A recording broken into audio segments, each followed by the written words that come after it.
Thank you once again for joining me on my YouTube series, Action Reloaded Presents. And today we feature Liam O'Donnell, director of the and writer of the Skyline franchise. I'd just like to say welcome, Liam, and please jump on in and tell me how you got into the world of directing. Well, thanks for having me. And yeah, I mean, so I co-wrote and produced the first Skyline back in 2010, 10 years ago. And it was an interesting thing where because I was the producer on it, I could be a little bit more involved. There's like, you can kind of like go around and talk to the actors and suggest things to the directors and I was still pretty young at the time. I was like 26, 27. Just had been working as a writer and a producer and a consultant at Hydraulics, and worked on commercials and music videos and stuff, but I'd never really directed anything bigger than a cable commercial at that point. So it would more just be like creative. It's like, hey, let's try the line this way, or oh, if you forgot, look at that in the back of this frame. Just kind of being an extra hand on that movie. But I did like talking to the actors, and I loved that part of it. And it's funny because someone brought this up today on Twitter, and I remembered Crystal Reed, who was in the first Skyline. She at the rap party was like, you should think about going into directing. And it's one of those things that I think anyone who writes thinks about it. But it was nice to have someone in a professional setting, and someone who was a great actress in her own right, to like say that. I was like, oh, that was pretty cool. And it still was something I kind of had in the background of my mind while I kept trying to progress as a writer. And it was about the time of like 2013, and I had been working as a producer on a bunch of different projects, and I was getting frustrated, to be honest with you. I felt like there were some different projects we had that, like, I could have just, if I were involved, I could have made the necessary compromises to get them made in some ways, because sometimes those things come up. And there's stubbornness in a couple of them. I was like, I feel like I've got to throw my hat in the ring. And when Beyond Skyline, it felt like at 3 years it was starting to miss its window. And I went to the brothers, who at that point weren't necessarily talking about directing it anyway. It wasn't really on their radar anymore. And I said, I'd like to I'll write the script, I'll spec it out, but if I do that, I'd like to direct it. And I kind of traded projects with them on something else, and they said, yeah, sure, go for it. And so I think at that point it was still thinking that it was going to be probably a smaller version than what it ended up being. And I wrote it for Frank Grillo. And when you're in this indie foreign sales world, which back in like 2014 is still, it changes all the time, right? It's kind of even different from now. But when you write it for your first choice, and like the company backs you on that casting choice, and you go to them and they say yes, it's a big deal. It means that, like, oh, this could actually happen. Because most of the time on all these other projects that I was like producing on or trying to get made post Skyline, we'd send it to that casting choice, and you'd have to wait for months. It'd be like, oh no, they're reading, and then eventually it would pass. And then you're like, okay, we'll send it to the next person. And it's that those months stretch out, and then everyone just kind of like eventually loses interest, because if you get like a couple of no's in a row, everyone starts second guessing the project. Oh, maybe this wasn't that good. Maybe this wasn't the right thing. Something else comes along that gets put on top of yours. So I do, thank my lucky stars that that Frank said yes to be on Skyline, because I don't think I'd be here if he didn't. Well, I really want to touch upon the sequels, but it was the first film that sort of it sets it off.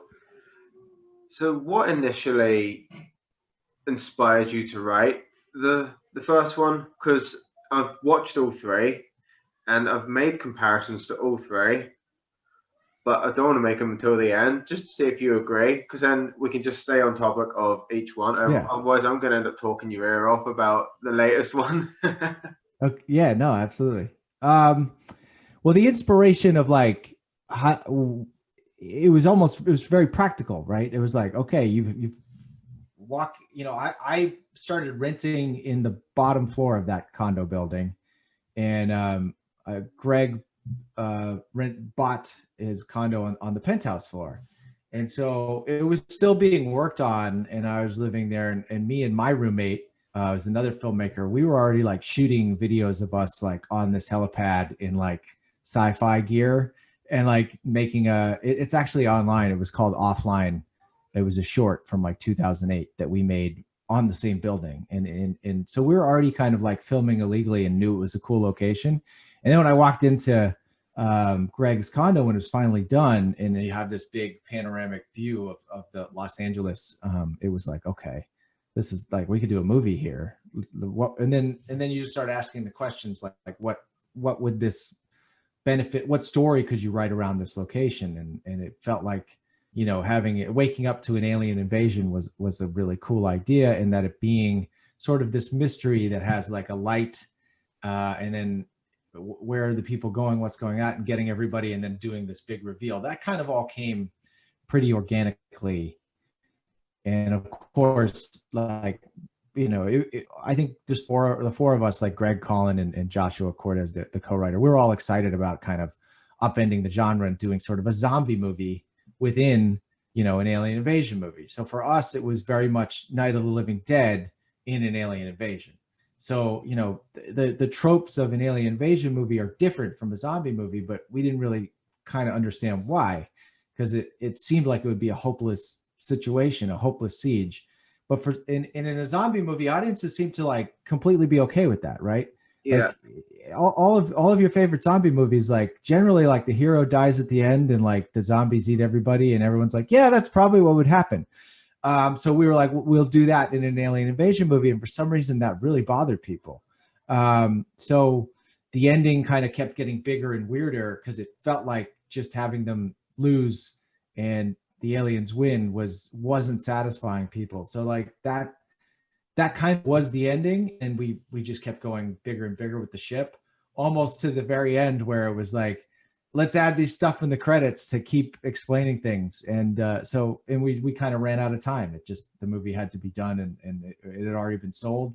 But that's exactly kind of like, I think what the general inspiration was, is that we all loved Dawn of the Dead, both the original and the remake. We loved Night of the Living Dead.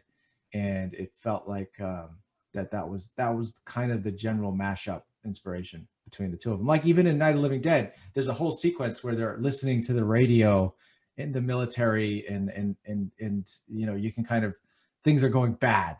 So we did that. Let's do that where they're actually seeing it, out over the city. They can see this whole aerial battle.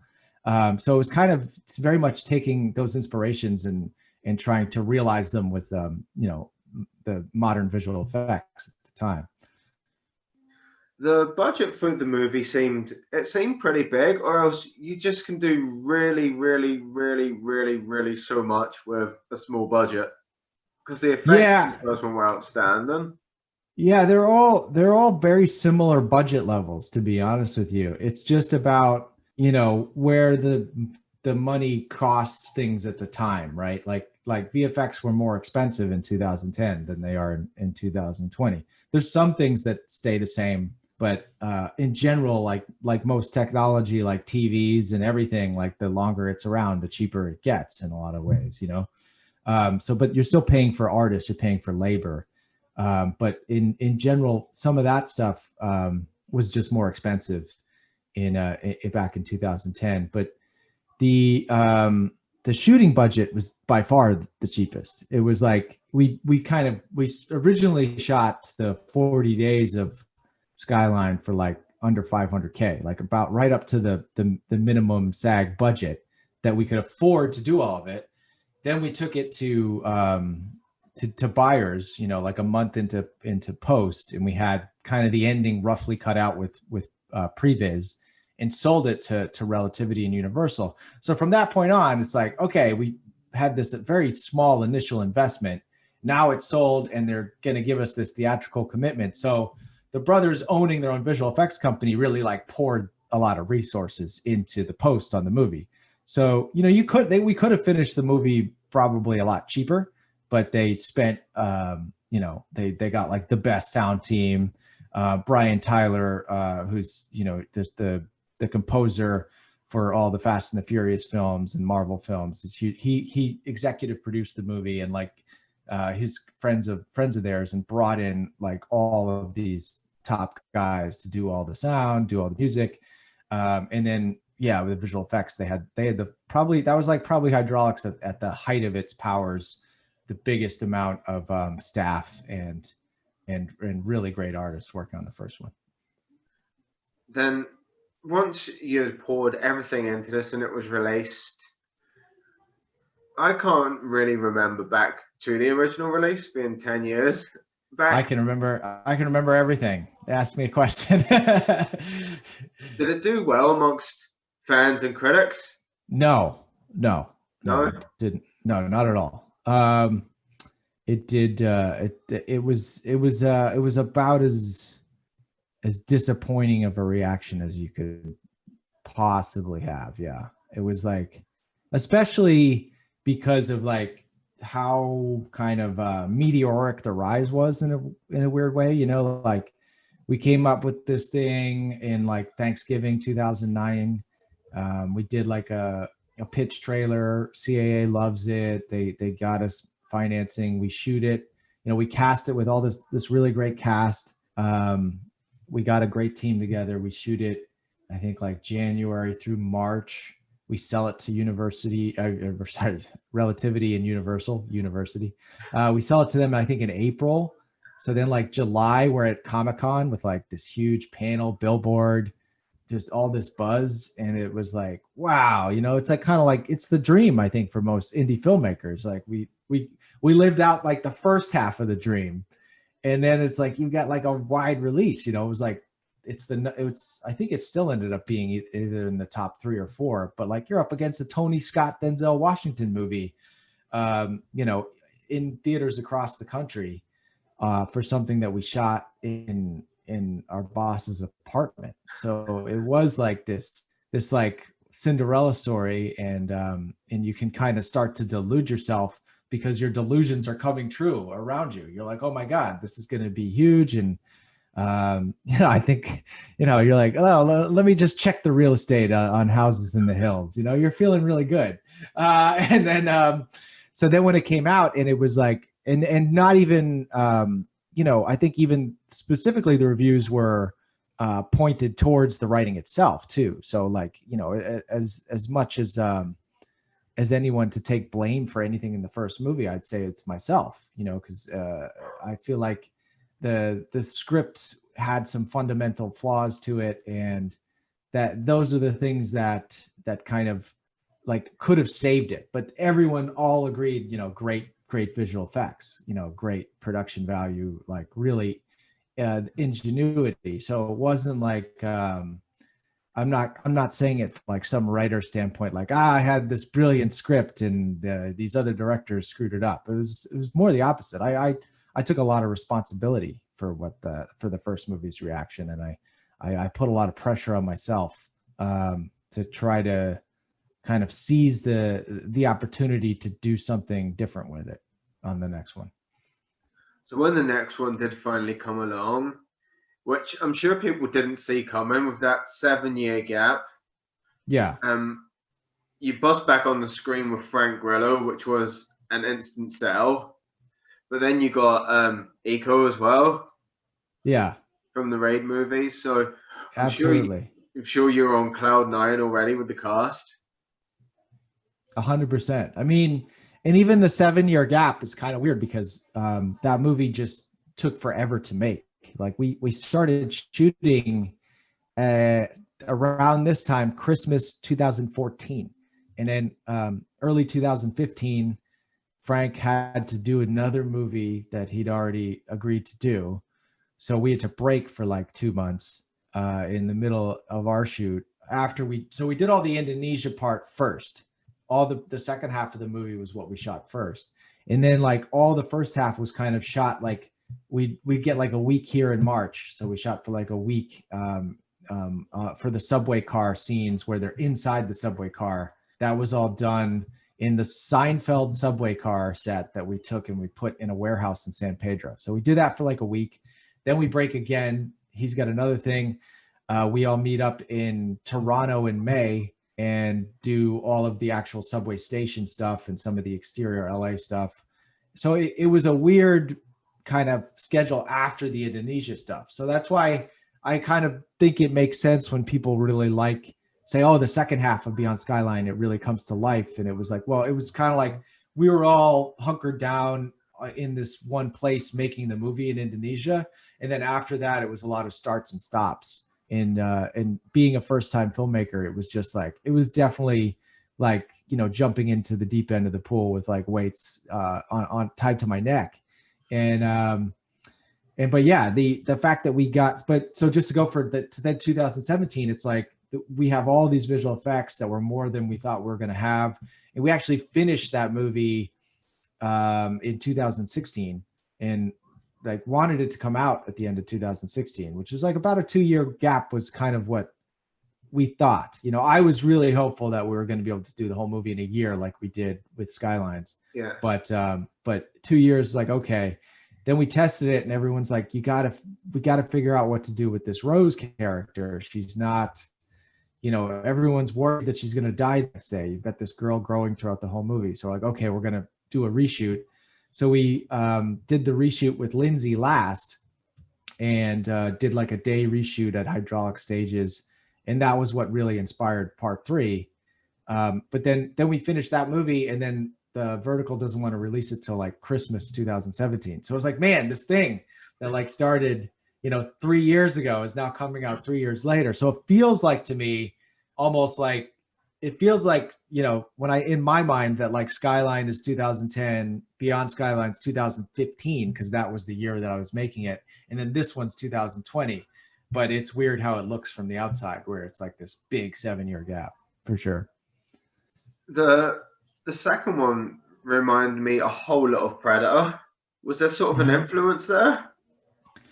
Yeah, I mean, there's it that I think in like in those movies are like are what my like meat and potatoes. They're like in my DNA. Like, you know, there was the whole kickoff for, you know, like the first movie was like very much normal everyday people. I guess not necessarily normal everyday people, but people that were not the typical heroes in an action movie. It was like, you know, no one had any special skills that could deal with the issues. So it was them just being about as uninformed as we felt like we would be in the situation. And we thought that would be kind of scarier.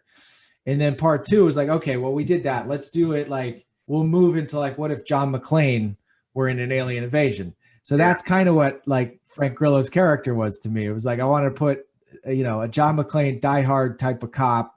He's a little bit more muscled up. He's a little bit more, physically imposing because it's Frank Grillo. But that was kind of the kickoff. And then, you know, the like crawling around in the vents in the spaceship, when to my mind was like, you know, John Mcclane crawling around through the vents of the building and Die Hard. But then it was the question of like, where's it going to crash and what's interesting and how do we make it global, but not just have it crash into like another city in Asia that is going to look just like LA, you know, like visually, you know, if you travel around the world, like there's not that much different, to be honest with you, when you do like, oh, but this battle is going to be in Hong Kong versus Los Angeles. It's like, it's not like the craziest difference in the world. So I started thinking a little bit more visually, like what would be a very different environment. And it kind of made sense to me in the plot that like the aliens are going to attack all the population centers first. So wouldn't it be cool if they crash somewhere remote, and that gives us some time before they're going to come for them and stuff like that. So Laos was, you know, my wife was born in Laos. My children are half Laos. So that was kind of you know, you try to make things personal to you, and you hope that your own passions and your own personal experiences with them will, you know, seep into the movie. So that's a little bit of that inspiration. And then it was like, okay, we got to actually film this. Where could we film the stuff for Laos? Because Laos is still a communist country, and it wasn't like going to be a super easy option to get there. But we did meet this production company from Singapore and Indonesia called Infinite Studios, and they had stages in Indonesia, and they sent us like a whole pitch packet and told us to come out there and scout. And so when the first night we're there, they're like, have you thought about these roles for Sua and the other guys, like for the guys from the Raid? And I'd seen the Raid in the theater. Like I was so pumped for those guys. And so when they said that, it was just like a gift from the movie gods, like you said, on cloud nine. So just did whatever I could to make that happen. And then they were like, we want to do choreo, you know, we can do fights for you guys. And it's like, you know, it was more of a war movie. It was like Apocalypse Now and Predator, where more of the like the jungle inspirations. And there's a little bit, like you're saying, Predator is like they start doing all these traps and stuff within the bunker, you know. So that was like that was more where it was, and I'm glad that we still had that. But then when they said choreo and they just start sending you videos of them working on the choreo with the knives in their gym, and you're like, oh my God, like one of my favorite ones is Iko's like, he just like destroys one of the aliens' thighs. It's like such a mean attack where he just like is cutting the thing's thigh, cutting up, and then stabs it, pulls it down, like fillets it, and you're like, oh, this is going to be so amazing. And I had to show it to my creature designer who's building the suits, and he's like, well, how the fuck are we going to do this? So it did create like just all these, you know, amazing challenges and opportunities. But I think that was one of those, just like I said, like it was a gift. It just kind of dropped into our lap, and then we worked like hell to make it happen. The fight scene between Frank and Iko was really cool. How long did it take to put that together? And did Frank and Iko do the whole fight scene? Yeah, that was the first 2 days of shooting. Was that whole sequence, like where they come to that whole location where they came to that little hut and they take off the little baby gets changed, and then Yayan shows up at the end and all that. So that was the first 2 days of the shoot. So like it's my first 2 days like directing a movie, like as a director with like real actors, and we're in this super crazy remote location in Indonesia. And it was definitely like that's one of the best memories I have, from like nerve wracking, but just hyper insane. And so we're filming the scene in the standoff, standoffs are really difficult. And I'm so naive, I didn't even know like how hard that was going to be as my first scene, because there's all these little angles you got to get, like the wallet drops on the ground, you know, just there's 4 actors and a baby. It's a lot going on, and one of them's got a helmet. He's going to take it off. So there was a lot of like of angles and shoe leather and stuff, and I'm all focused on it. And then it just starts raining, and so I was like, okay, you know, we look at our takes. Everything's bright sun when they're walking to that hut. So if we try to film the rest of the scene, you know, on the other angles, it's not really going to cut. So we're like, what do we do? We're like, well, let's just skip forward to when the fight starts. So we go right into the fighting there, and then they just start smashing each other into the mud, and you're like, oh God, this is going to be a continuity nightmare. But yeah, so when they had been rehearsing that fight since Frank got to Indonesia. So that was kind of like, they spent like probably 2 weeks going and rehearsing in it. And so they were really good, but you're rehearsing something in a padded gym, you know, your feet are all in a perfect footing. All of a sudden you're in this rice paddy that just had a fresh rainfall. And it was like, it just became so much messier. But in a way that adds to the authenticity, because like a lot of the blocks like aren't the perfect, like, wow, they kind of slide off, and like they kind of hit each other a few times. And Frank is kind of, he's not the greatest fake fighter. He kind of is a real fighter. Like he kind of goes pretty hard. He's notoriously wants it to look real. And Iko's down for that. Like Iko was like, just pick me up and throw me into the puddle. And so, you know, Frank just, you know, launches him into that puddle. And that's like one of my best memories of it, where it was like, you know, we had such a tough morning. We rained out. He picked him up, and there was like just the perfect like wet spot in the puddle where it was going to look the best. And he launched him and dropped him in. And I just remember like putting my arms up like, yeah. And then they'd get to a certain point and we'd stop. The only part of the fight that isn't Frank is the stunt through the hut where where Iko slams him like through the neck, WWE style, through a hut. It was like, even if he wanted to do that stunt, I don't think the producers, or like the financiers would let him, because it's pretty dangerous. So that was Yasha, our South African stunt double, who took the beating on that one move. But the rest of it was all them. Yeah. The finale was also really good too, where they would just sort of have their backs against the wall, and then they were like, "Do you know what? That's what it is. Let's just take these boys on." That was great. That one's like so crazy because we weren't supposed to shoot any of it at the location. They were kind of like, they let us shoot stuff outside of it, and then they were like, because all the stuff, if you notice on the location, that the suits weren't done yet, so it's all CG aliens when it's on the location footage. And then when we cut into the most of the fight, that's on a temple set we built on the back lot with the suits. So, we were able to tell them that we were just like rehearsing, because there was no visual effects. I mean, because there was no guys in the suits. So we got all of that, spinning around shots on the real location. And because you weren't really supposed to do any real violence there, it's a sacred site. So we did it. And then we did all the violence elsewhere. And it's just like a miracle that we were able to get, that all that stuff of Frank kind of, getting the claw on and punching that alien in the head and getting over there to joining up with the group, because there's no way we could have replicated any of that on the back lot. And it was like every single day it was raining right in the middle of the day. So I had like 4 days to do that whole end battle on location, and I pretty much got cut down to 2. So yeah, it was just one of those shoots, man. Like everything went wrong, could go wrong, would go wrong. And we just keep forging ahead, where you like show up, you get your morning done, it starts raining, and you're like, okay, well, let's just call it a wrap right now. Everybody go take a nap, and we're going to come back at like 1 a.m, because it's the only way we're going to be able to get, the rest of this done. So yeah, I'm always, that's my favorite part really of the movie, is like when Frank wakes up on the battlefield all the way to like them joining up and the spinning around shot. It's like a lot of that was very improvised and inspired on the day, blocking and choreography. And then we break into the real kind of set in choreo that Iko and Yayan developed for us.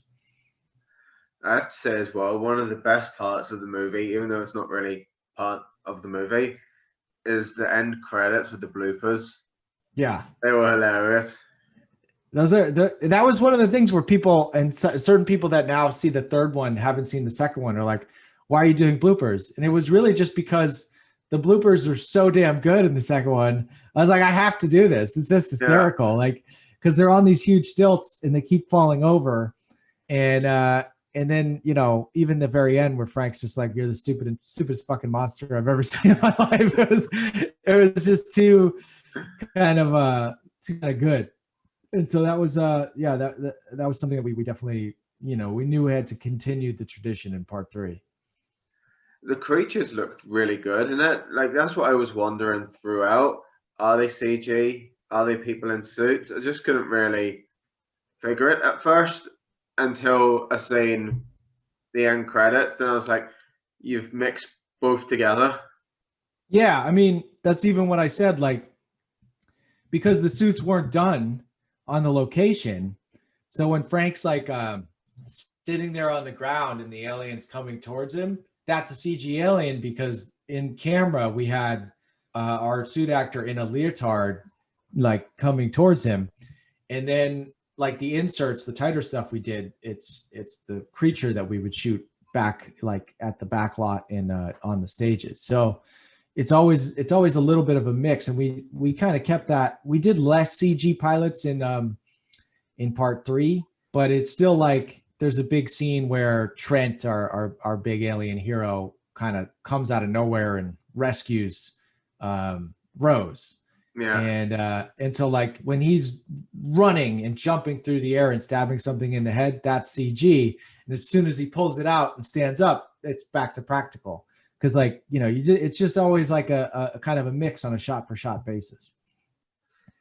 So going on to the third one, was there ever any plans to bring Frank back for the third one? Did you ever toy with the idea? No, it kind of was. It was clear from scheduling that wasn't going to be a possibility. So it was kind of like, okay, well, we already jumped 10 years into the future, so that's, you know. But it was more like, what do we do with his fate? Because you know, there's, without giving anything away for the movie, there's obviously a couple ways you could have gone with it. So that was something I tinkered with a lot. And then it became like, you know, questions of whether or not to do a cameo or not. But I feel like what we ended up with and what could possibly happen in the future, it all worked out.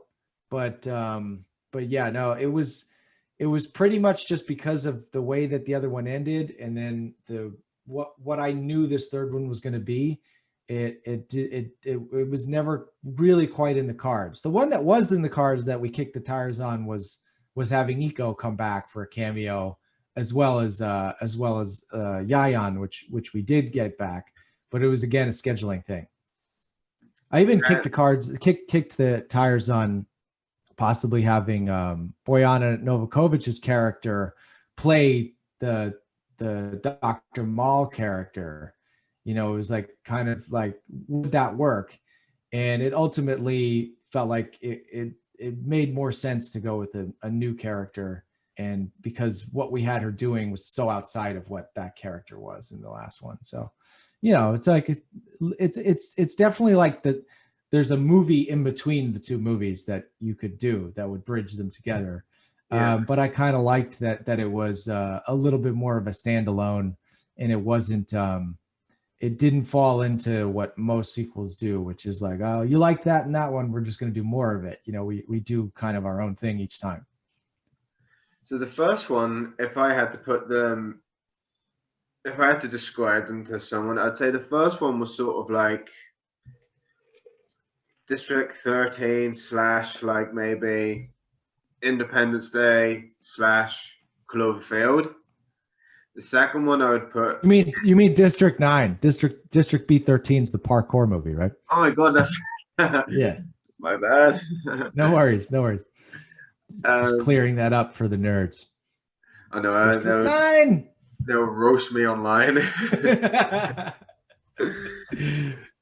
The second one it reminded me very much of Predator, the way you see most of the alien in the ship doing his thing, and then coming down and just kicking ass. He reminded me of the Predator from, you know, the Alien versus Predators. Yeah, just big angry dudes. He reminded me of one of them. Well, it's interesting you say that too. It was definitely some of the visual storytelling I was trying to do from Predator, where it's like, you know, shots of its hands and over its shoulders, and it's not like on its face all the time. There was a lot of that I was trying to do. I saw someone describe Beyond Skyline as like, if you you know, I say die, they're like, it's actually more of like Commando.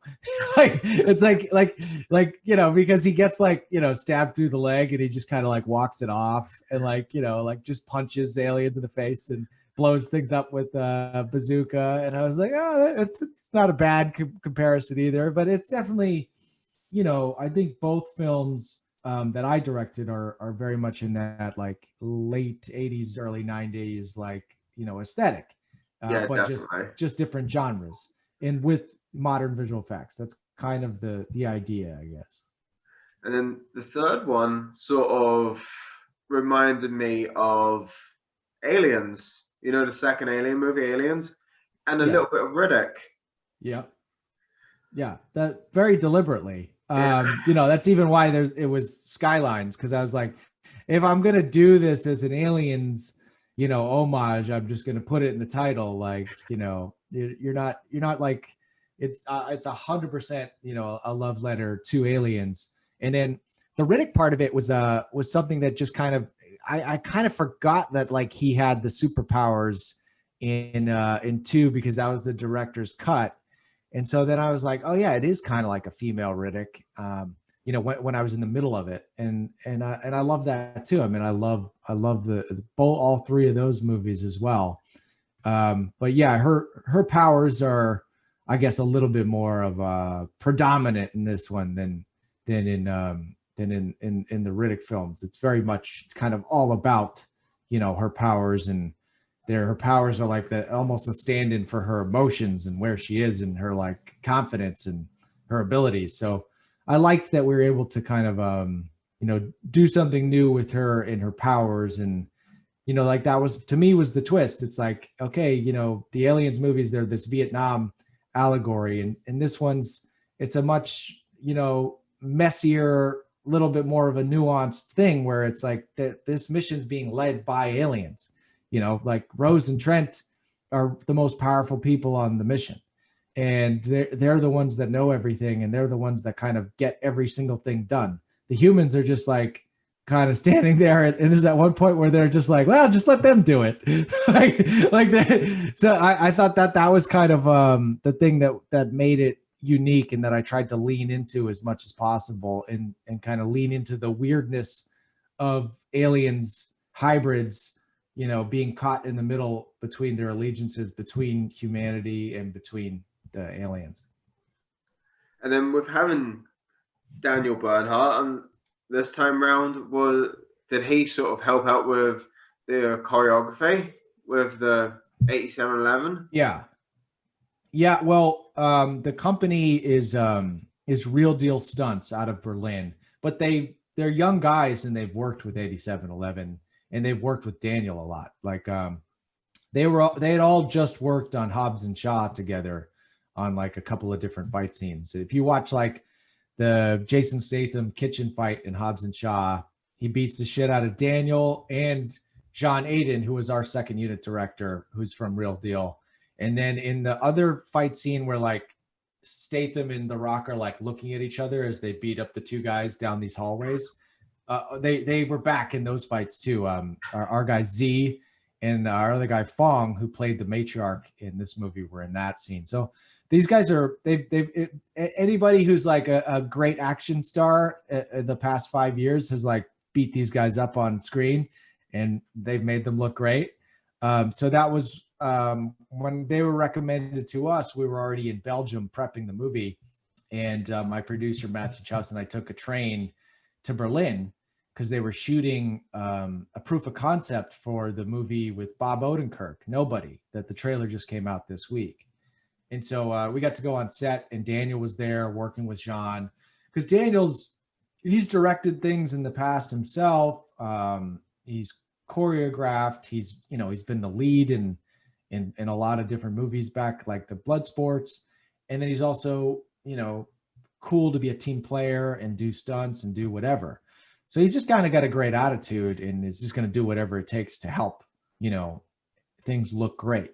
Like he showed up even to scenes that he wasn't in, like, James Cosmo, the Scottish actor who does the intros of the movie, when he was doing his scene on the fireside, like Daniel just came to set because he's just like, I just want to watch this guy act. He's such a great actor. So he's kind of like he's like a big movie nerd in this, 6'3" muscle bound body. He just loves to have fun and come and play. So, we got along great. And he was definitely someone that like, he was, like my action sort of like MVP, like a workhorse that I could just not worry about it when it was his scenes. I knew he could carry us through anything. Like there's a really great hand-to-hand fight in the end of the movie in a close quarters scene. And so I shot on main unit, we shot all the build up to the fight. And then it was like, okay, it's second unit. I'll check in at lunch. You guys are like, they're the two fastest fighters that like I've ever seen. I'm not worried about it. And they killed it. So yeah, I mean, he's like, just was a great resource on the movie. But then also like I got to have a lot of fun kind of like making that character with him, because I think he's very funny in the movie, but people might not pick up on it because it's like subtle. Like when he like grabs a guy on the shoulder and he's like, "Death or glory, Corporal." Like I would laugh every time because I think he's so like just like this avatar, like this video game superhero guy. And I'd always be telling him to like don't try to make it funny, and you're funny. And he just is. He's just this natural sort of comedic timing, which is, if you ever saw this TV show Barry, he's got this crazy role in this really awesome episode that has a lot of actual good hand-to-hand action in it, where he beats the shit out of Bill Hader quite a bit. And he like says no lines the whole show. And he's hilarious just physically. So that was kind of, what like he just by like holding a pose and having this huge, amazing, perfect square jaw, he can be kind of super menacing or hilarious depending on the context. He's great. So the ending of Skylines, how would you even word this without spoiling anything? Oh, are we talking about the tease of what could happen next? Is that what we're talking about? Yeah, the tease of what could happen next. Is the tease there because it's sort of a confirmation, or is it just as it is a tease? No, it's. I mean, the confirmation comes when audiences say, "Yes, we love this movie," and they buy it, and financiers say, "What do we do? When are we making the next one?" You know what I mean? But to me, it was like, it's where the story wanted to go, and I had two endings. We shot two of those versions of what the tease could be, and one included that character and one didn't. And I just felt like emotionally that one was the one that worked. And so in order to get the footage for that character throughout the movie, and that, we talked to him, we sent it to him and pitched him what ideas would be for, a possible return. And he was really excited about that. So, it is all like, to be determined. It's in the audience's hands, but everybody involved would really like that to obviously happen, because that would be a hell of a lot of fun, especially with where our characters are now. I think there'd be so much it's a like interesting, fun ways to play them off one another, because I really like everything about that end scene, like where everybody is emotionally. It starts to feel like they're a real team. And there's a nice vibe to everyone, and where they get along and care about each other. And so that to me is like, that again, it would feel like a completely different movie if we were to do a part 4. It wouldn't be like, you'd already be starting with a cohesive group kind of, and putting them to the test, instead of where this one, we really kind of tear Rose completely down at the beginning, and she has to build her way back up, kind of find her true self. That's what the whole movie is about. And so in the next one, that's the challenge, is like, how would you, what else do we have to explore with her? Well, she has this hero worship that's like integral to her being. She obviously has this a ton of emotion connected to the man that raised her. And so we kind of have to explore that in a way that could be dramatically satisfying while still having a bunch of cool alien fight scenes. And it's like I have a blast making these. I have a blast. The only tough part is kind of honestly, the toughest parts are like the initial writing, and then right now when it's coming out and you're getting reviews, and it's like, if someone likes it, it's just a sigh of relief. You don't even feel good. If someone loves it, you're like, oh, that's really nice. But when someone says bad things and they hate it, it's just like, I've been trying to train my brain for 10 years to deal with it. And I still am like, man, you just walk around like in a stupor. But yeah, I mean, it's been definitely, as far as the reaction goes to part 3, though, the people that love it, I'd say, are the most effusive, like the ones that they really love this one, which I think comes from the fact that it has the most emotion of any of them. So when it does work for them, it really, really works for them. So that's been nice to see. So just to confirm then, because there's some like synopsises out there that give off different vibes. This isn't exactly the final installment. No, like it's marketing. Like I think that they say it because that makes it feel like it's a more important thing for you to want to go watch. But I was fine with it because the other option is like if you saw there was like there was a original teaser poster that was like they were gonna say like Skylines, the epic conclusion to the Skyline trilogy, and I kind of was like, that's a little over the top. and they're like, okay, and then they put out a poster that said from the creators of the Skyline franchise, and I was like, well, that just sounds kind of dumb. That doesn't really work. So I was kind of caught between these two different things, and you can kind of say like, well, it is the conclusion of this trilogy, and then we'll kick off another trilogy. But at the same time, it could just be the end. So why get worked up about like a marketing tagline? It's really all just there to make it feel like bigger and more important, and that you have to go see it. But I did try to make it that if this was the end, then I felt like I could walk away happy, and that the tease is something that you could just kind of imagine like, well, that it was all going to work out, and at least that like that part of her was going to be whole. And so if that doesn't get answered, it's not like, oh my God, the character's ruined forever. It's like, it's good news, Yeah. And so, you can just imagine things work out, and that's good. But I still would love to kind of keep going with it, just because I feel like we're really kind of like just hitting our stride. And I feel like the movies can just keep getting better, to be honest with you. So after Skylines and the hype of it has died down, what's next for you? Well, there's a film that I'm trying to get made early in 2021 called Abomination. That's like a really cool World War II set, Arctic survival creature horror type thing that I feel like I know how to do because I made an alien planet in this one. So I was like, I think I can figure out the Arctic. And it would be like a little bit more of a mature and dark direction, while still kind of feeling like something I would do, if that makes sense. And it still has creature effects and gore, but I think it would be scarier than anything that I've done.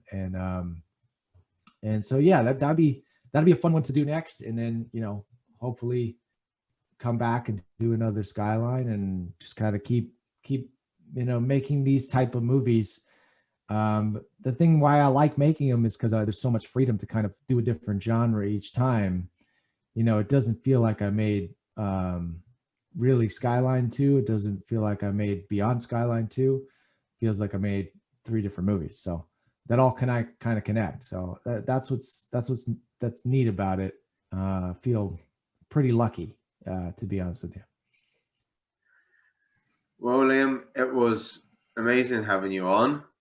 I really enjoyed talking Skyline. Oh, thank you. I'm glad you had me on. It was great talking to you as well. Man, it's been amazing. Can't wait to see what's next. That next movie coming up does sound really good. I think you'd like it. Will Frank Grillo be in the lead?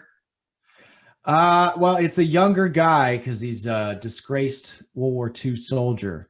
But I definitely love to work with Frank again. I talked to him about a month ago, and it was good to hear his voice again. It's like that grizzled voice on the other end of the line. And I'm really looking forward to his film Boss Level. I've been looking forward to that one for a while, and that's coming out on Hulu next year. So I'd always want to work with Frank again. Well, man, it's been a pleasure. You take care, okay? And You have too. a good Christmas. All right, brother. Talk soon. Thank you. See you. Bye. Bye. Yeah.